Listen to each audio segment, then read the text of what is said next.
They slid the envelope across the glass table like they were passing me crumbs. "Sign here," the HR rep said, her tone rehearsed. "We'll control the narrative." I didn't flinch, didn't argue. I just smiled, tucked the check into my jacket, and stood. Because in that moment, I already knew their narrative was dead. I built that company from silence. Long nights in a rented apartment. Code running on machines that overheated if I pushed too hard. I carried their infrastructure on my back before anyone believed in it. The executives found me once the product worked, once it had teeth. They called me indispensable then, bought me steak dinners, told me I was family. But family doesn't push you out the second your name starts carrying more weight than theirs. They thought I wouldn't see it. The sudden exclusion from meetings, the way my updates were quietly presented by someone else, the staged performance reviews.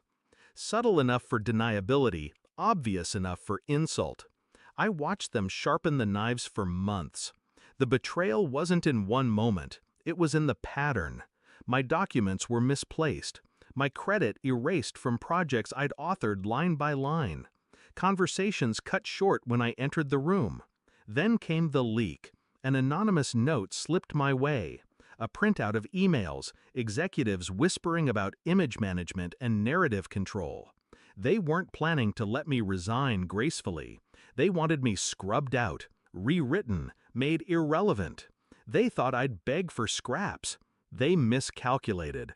I don't play their game. I design my own. So I stopped fighting their little internal maneuvers. I let them think they'd already won. I archived everything. Every design document, every revision log, every message that proved the systems were my architecture. I secured my original commits with timestamps they couldn't erase. Quietly, I traced their shell companies and accounting tricks, because if you follow the money, you find the rot. And then I built something they couldn't anticipate: silence. I vanished from their radar, showed compliance, gave them nothing. I smiled when HR handed me my final check, but beneath the smile, I had already loaded the first round.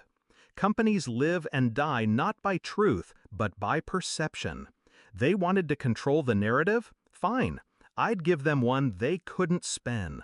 I drafted a clean, documented dossier. Technical evidence proving not just my authorship, but their mismanagement. Risk exposures, unpatched vulnerabilities, compliance failures. Everything the investors didn't know, but absolutely should. I timed the release. I knew their quarterly investor call was coming. And I knew one thing about powerful men in tailored suits: they fear silence more than anything. So the night before the call, while they slept secure in their illusions, I delivered packets of truth to every major investor on the roster. No commentary, no accusations, just raw, irrefutable facts, signed with my name. The next morning, I sat in my apartment with a cup of black coffee, the investor call streaming through my speakers.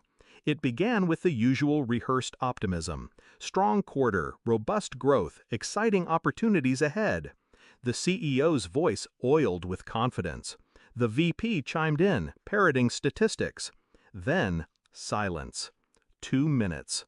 Long enough for blood to drain from faces, for nerves to fray. Finally, the chairman broke it. His voice was cold steel. "Can someone please explain," he asked, each word deliberate, "why our lead investors received detailed evidence of intellectual property theft, compliance breaches, and financial manipulation? Documents signed by the very man you forced out yesterday?"